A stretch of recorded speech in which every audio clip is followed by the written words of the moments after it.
भागवत से मिले योगी, विपक्ष के उड़े होश। 2.5 घंटे उपचुनाव और 2027 मिशन पर हुई चर्चा।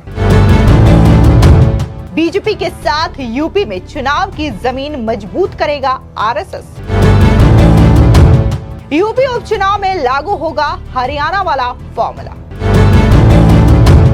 नमस्कार, स्वागत है आपका। आप देख रहे हैं द न्यूज और मैं रानी गुप्ता आपके साथ। इस वक्त की बड़ी अपडेट सामने आ रही है उत्तर प्रदेश से। दरअसल आपको बता दें कि आरएसएस प्रमुख मोहन भागवत और उत्तर प्रदेश के मुख्यमंत्री योगी आदित्यनाथ के बीच मथुरा में एक मुलाकात हुई है, जिसके बाद से सियासी गलियारों में हलचल बढ़ चुकी है। दरअसल कहा यह जा रहा है कि ये जो सीएम योगी आदित्यनाथ और संघ प्रमुख मोहन भागवत के बीच जो मुलाकात हुई है वो यूपी में होने वाले उपचुनाव और साल 2027 में होने वाले विधानसभा चुनाव को लेकर के कई मायनों में खास माने जा रहे हैं। और इसी के साथ ही कहा यह भी जा रहा है कि आरएसएस बकायदा बीजेपी के साथ मिलकर के उत्तर प्रदेश में चुनावी जमीन को मजबूत कर रहा है। दरअसल उत्तर प्रदेश की 9 विधानसभा सीटों के लिए नामांकन की प्रक्रिया चल रही है। सूबे का सियासी तापमान अब चुनावी हो चला है और इस चुनावी माहौल में सियासी तपेश बढ़ा दी है। एक मुलाकात ने यूपी के मुख्यमंत्री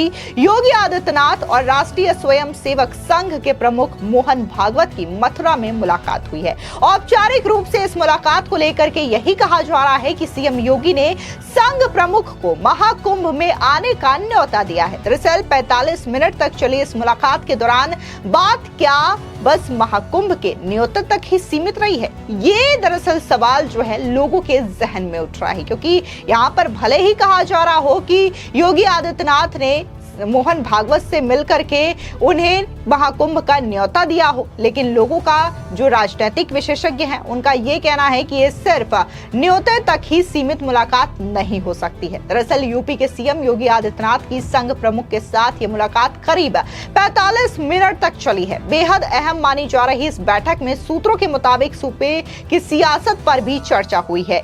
सीएम योगी की संघ प्रमुख से मुलाकात के दौरान उपचुनाव में संघ से जुड़े स्वयं सेवकों के इस्तेमाल को लेकर के बात हुई और दोनों नेताओं ने संघ से मिलने वाले फीडबैक पर भी चर्चा की है।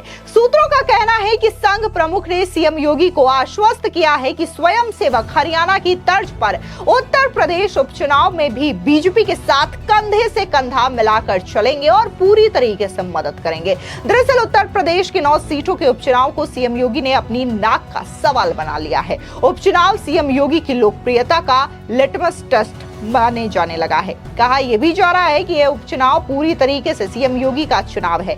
यही वजह है कि सीएम योगी एक तरफ जहां उपचुनाव वाली हर सीट पर नजर बनाए रखे हैं, तो वहीं रणनीति तय करने को लेकर के प्रचार के मोर्चे तक सक्रिय नजर भी आ रहे हैं। वहीं बीजेपी और संघ के बीच समन्वय को लेकर के भी खुद फ्रंट मोड पर नजर आ रहे हैं। चर्चा है कि संघ प्रमुख के साथ मुलाकात के दौरान सीएम योगी की संघ और बीजेपी में समन्वय पर भी बात हुई है। दरअसल आपको बता दें कि हरियाणा के हालिया चुनाव में लगातार तीसरी बार जीत के साथ बीजेपी इतिहास रचने में सफल रही, तो इसके पीछे संघ की सक्रिय भूमिका को क्रेडिट दिया गया। माना गया कि ऐसे नतीजे संघ के कंधे से कंधा मिलाकर चलने की वजह से सामने आया है। अब संघ और बीजेपी के रिश्तों में 2024 के आम चुनाव में पहले खटास देखने को मिली थी और ये जो चीजें हैं अब देखने को मिल रहा है कि धीरे धीरे पटरी पर आ रहा है और एक बार फिर से संघ बीजेपी के साथ मजबूती से खड़ा है और चुनाव में मदद करता हुआ भी दिखाई दे रहा है। गौरतलब है कि साल 2024 के नतीजे के तुरंत बाद संघ प्रमुख मोहन भागवत गोरखपुर के प्रवास पर थे। उस दौरान मुख्यमंत्री योगी आदित्यनाथ की संघ प्रमुख से गुपचुप मुलाकात की खबरें भी सामने आई थी। हालांकि तब इसकी पुष्टि किसी ने भी नहीं की थी और ये मान लिया गया था कि संघ प्रमुख और यूपी के सीएम ने गोरखपुर में किसी भी तरीके की औपचारिक मुलाकात नहीं की है। अब सीएम योगी की इस मुलाकात को इस नजरिए से भी देखा जा रहा है कि संघ बीजेपी और योगी के बीच ऑल इज वेल है, यानी कि एक बार फिर से उत्तर प्रदेश में होने वाले चुनावों पर आरएसएस पूरी तरीके से बीजेपी के साथ खड़ा नजर आएगा। दरअसल आपको बता दें कि हिंदू वोटर्स को एकजुट करने, ओबीसी और दलित वोटर्स में पैठ बनाने सहित कई मुद्दे पर चर्चा हुई होगी, ये भी माना जा रहा है। इसके लिए टोलियां बना करके डोर टू डोर अभियान चलाने, दलितों के साथ सहभोज आदि कार्यक्रम चलाने जैसे प्रयोग यहां भी किए जा सकते हैं। संघ ने विधानसभाओं में ऐसे क्षेत्रों को भी पहचाना है जहां पर लोकसभा में कम वोट मिले थे और खासकर इन सीटों पर संघ जो है काफी ज्यादा काम करने की बात कर रही है। वहीं दूसरी ओर आपको बता दें कि पुलिस स्मृति दिवस के मौके पर उत्तर प्रदेश के सीएम योगी आदित्यनाथ ने लखनऊ में पुलिस कर्मियों को श्रद्धांजलि भी दी। इस दौरान सीएम योगी ने कहा कि भगवान राम के प्राण प्रतिष्ठा समारोह के आयोजन में पुलिस बल का महत्वपूर्ण योगदान रहा। एक बार आप भी सुनिए कि आखिर पुलिस स्मृति दिवस पर सीएम योगी आदित्यनाथ ने क्या कहा। समाज और राष्ट्र की सेवा के लिए प्राणों का बलिदान देकर अप्रतिम कर्तव्य परायणता का परिचय दिया है।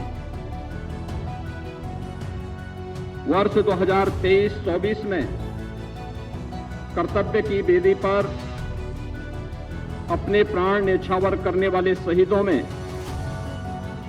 उत्तर प्रदेश पुलिस के भी 2 बहादुर पुलिसकर्मी शामिल हैं। मैं इस अवसर पर सभी शहीद पुलिस जन को विनम्र श्रद्धांजलि अर्पित करता हूं। हमारे जाबांज पुलिस कार्मिकों का यह सर्वोच्च बलिदान हमें निरंतर कर्तव्य पथ पर पूर्ण निष्ठा, मनोयोग एवं दायित्व बोध के साथ आगे बढ़ते रहने की प्रेरणा देता रहेगा। शहीद पुलिस जन के परिवार के सदस्यों को मैं आश्वस्त करना चाहूंगा कि हमारी सरकार उनके कल्याण के लिए पूरी तत्परता के साथ प्रतिबद्ध है। पुलिस जन अत्यंत कठिन परिस्थितियों में भी दिन रात अपने कर्तव्यों को सर्वोपरि मानकर अपराधों पर नियंत्रण करने, कानून व्यवस्था को चुस्त दुरुस्त रखने, सामाजिक सौहार्द स्थापित करने और विशेषकर महिला सुरक्षा के लिए किए गए प्रयास अत्यंत सराहनीय रहे हैं। यह वर्ष हमारे लिए अत्यंत महत्वपूर्ण रहा है। अयोध्या में श्री राम जन्मभूमि पर भगवान श्री राम की मूर्ति की प्राण प्रतिष्ठा का समारोह के साथ ही लोकसभा सामान्य निर्वाचन 2024 शांतिपूर्वक संपन्न करने में पुलिस बल ने उल्लेखनीय योगदान दिया है। आपको बता दें कि जिस तरीके से लोकसभा चुनावों में देखने को मिला था कि यहां पर उत्तर प्रदेश में खासकर बीजेपी की सीटें कम हुई थी और यहां पर इंडिया अलायंस की जो सीटें हैं वो मजबूत हुई थी, फिर चाहे हम समाजवादी पार्टी की बात करें या फिर कांग्रेस की बात करें। लेकिन अब जिस तरीके से उत्तर प्रदेश की 9 सीटों पर उपचुनाव हो रहे हैं तो इसको लेकर के न सिर्फ बीजेपी की आला कमान मेहनत करती हुई नजर आ रही है और पूरी तरीके से ताकत झोंकते हुए दिखाई दे रही है, बल्कि खुद इस पूरे चुनाव को लेकर के हर एक चीज पर निगरानी करते हुए राज्य के सीएम योगी आदित्यनाथ भी नजर आ रहे हैं। और यही वजह है कि उन्होंने संघ प्रमुख मोहन भागवत से मुलाकात की और कहा जा रहा है कि जिस तरीके से हरियाणा में आरएसएस ने बीजेपी के लिए जमीन तैयार की थी, जिसका फायदा बीजेपी को मिला और तीसरी बार बीजेपी ने यह शानदार जीत हरियाणा में हासिल की है, तो ठीक इसी तरीके से उत्तर प्रदेश के लिए भी आरएसएस जमीन तैयार कर रही है, जिससे कि होने वाले उपचुनाव में जहां बीजेपी को 9 की 9 सीटों पर जीत हासिल होगी, तो वहीं साल 2027 के लिए भी यहां पर आरएसएस काम कर रही है। फिलहाल इस पूरे मामले को लेकर के आपकी क्या राय है, हमारे कमेंट सेक्शन में जरूर बताएं। धन्यवाद।